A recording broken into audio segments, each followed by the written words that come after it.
How's it going, everyone? Today we're talking about the 5 worst car brands in 2025. Man, there are some brands on here. Shame on all you guys for buying this stuff. We see it driving around every day. The number one is the freaking Nissan. If you're buying a Nissan, excluding the GTR, if you're buying a Versa, a Nissan Juke, there's a million of them. They're all garbage. That damn CVT transmission is almost all of them.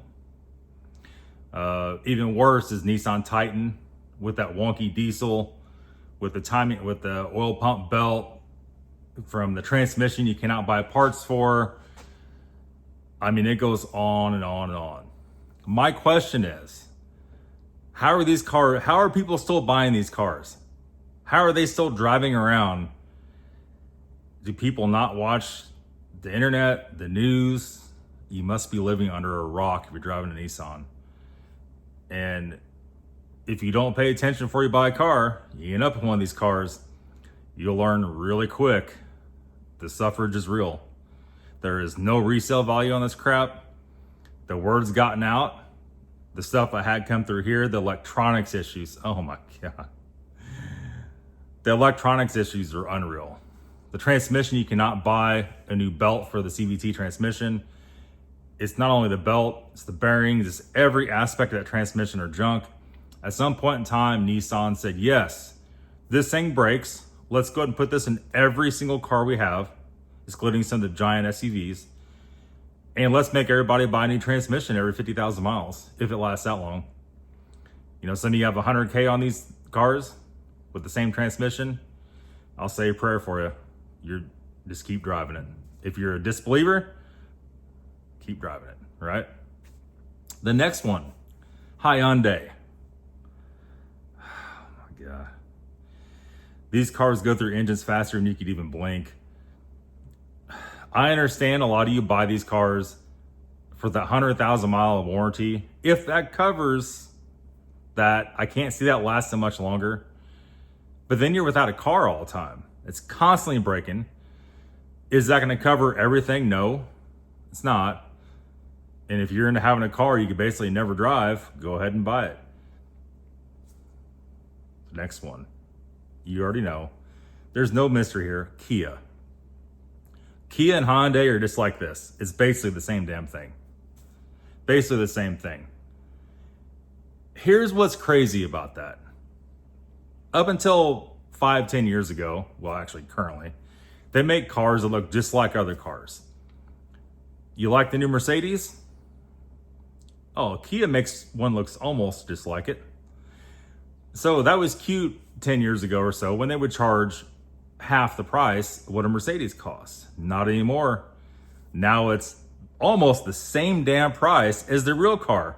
You're buying a look-alike clone for almost the same price. I can't even imagine.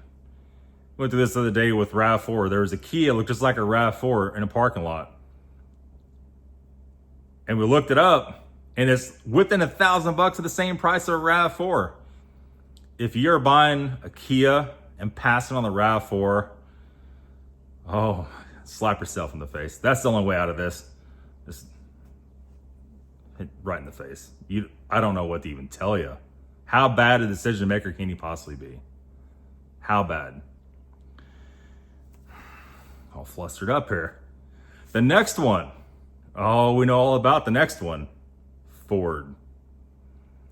Ford has the absolute most recalls of any other car by like tenfold. Don't even get me started on Ford. The coolant intrusion. Ford insists on using their Ford coolant in everything. That stuff is so corrosive, it eats aluminum. The slip sleeves, cylinder sleeves, the eroded aluminum is unreal. I actually got in the midst of one of those cars here a while back. I won't go into detail about it, but holy crap, there's no way out. If you own a Ford Escape, there's a whole run of stuff. I can't remember all the models, pretty much any small SUV and almost all the cars. DCT transmission failures. There's no filter in those transmissions. So you can change the fluid, you can't change the filter. The filter's internal, you cannot get to it. It's imminent failure. Honda made that mistake back in the 90s, not putting a serviceable transmission fluid filter in there. That didn't work out too good for them. That was failure upon failure. Man, it starts out with a misfire. Starts out with cold start misfire and gets a little worse. Then all of a sudden you notice coolant missing and you're done. The recall is out at 80,000 miles on those. That's about the mileage that happens. Some of it don't happen until 100 and it's already too late. You take it, if you ever been to a Ford dealership, let me ask you this. Have you ever been to the Ford dealership? I had to do that 3 or 4 times a few months ago. Oh my God. It's about like any other dealership, to be honest with you. I think if you're 23 years old, you're probably the oldest one there. It's like that. It just looked like, I don't even know what to say. Nobody knows anything. Everybody's dumb. But they want to tell me they know, hey, they've been a mechanic for 2 years. They know a lot more than I do. I said, yeah, you're probably right. You're probably right. If you ever have to get warranty work done or recall done there, God bless you. You're in for a brutal awakening. That is gonna be a mess. They said 6 months before you get a car in for any kind of recall stuff. I worked on a car that came out of a fresh recall. Nothing is plugged in right. All the gaskets were botched. Everything was leaking oil. Half the bolts weren't in all the way. I make it just go on and on. Torque converter failures, transmission failures. Ford's had this weird flex plate failure for like the last 20 years. Nobody else has that. Ford's got it. Like, why? Why? Fix it. Stop grabbing money and fix it so people can actually drive their cars. In the long run, that's going to be a lot better than trying to sell a throwaway car every few years. Everybody's going to hate you. Ask Nissan, right? The next one, BMW. BMW's got a dirty, actually, all of Germany's got a dirty little secret here. What was it, the late 90s, early 2000s? Germany decided, let's go to all recycled plastic. You cannot make a car part or a car out of non-recycled plastic. Stupid. Especially when it comes to engine parts. All their radiator hoses, no matter, regardless of brand, are all push lock radiator hoses made out of recycled plastic. How does that work? It does not work, friends. It makes it ultra unreliable.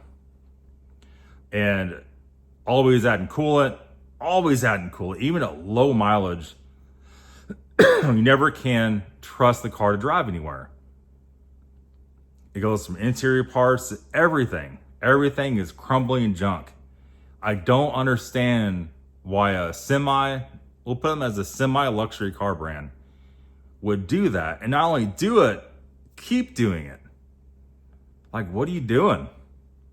What are you doing? It just, from mechanic since the 90s, I've seen some things. I've seen some things that were just terrible. I think a lot of it is, it's not mechanic-minded stuff, it's engineer-minded stuff. And it's just, also, it's how can we sell a car to make it last for a little while so they come back and buy another one? We see that with the software on these. Software on everything anymore. Everything has to be coded. They won't sell you the software to do it yourself, trying to force you to bring it back to the dealership for everything. You ever got a quote from a BMW dealership or any dealership for any little simple thing? If the coolant cap breaks, this thing's pretty much totaled, right? It's kind of like that. You think, I'll take it to the dealership, I'll get it back, it'll be done right. No, my friends, it will not be done right. It'll be the biggest damn mess you ever put your eyes on. These cars take very careful thought and planning on every move you make. You cannot just jump in and start doing stuff. And that's what's done at dealerships. That's also what's done at indie shops. Holy crap.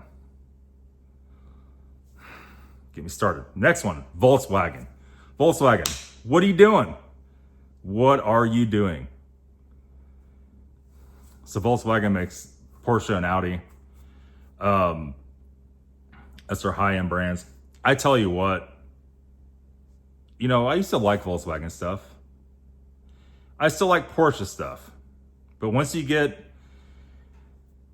2010 and newer, on a lot of that stuff, man, you could tell the quality on the inside just taking a hard dive. And those cars are just becoming not reliable. They have so many engine problems with Porsche, as you've seen on my other videos. The bore scoring, the cheaping out with parts, the before 100,000 mile failures is just out of this world. And that carries over some Audi stuff, failing injectors, failing this. Man, the list is long. Some parts on the Porsche stuff is still made pretty good. Some drivetrain pieces, transmission axles. You don't see a lot of failures with that. But man, some of the bolt-on engine parts is just like, oh, what are you doing? What are you doing? We've been brushing with a few Audi things, on the channel too. There's some pretty questionable stuff with Audi. Like Audi, none of this stuff escapes the coolant failures, the coolant hose failures. And not on this list is Mercedes. Mercedes is kind of guilty as Volkswagen is. The coolant line failures, the erraticness. I'll tell you what I don't like about Mercedes. You call the dealership, you tell them, hey, I got this, this, and this. Here's the VIN number. I need this part. No, sir. They're not going to tell you that. You got to have the part number. The part number on Mercedes is stamped or written on everything.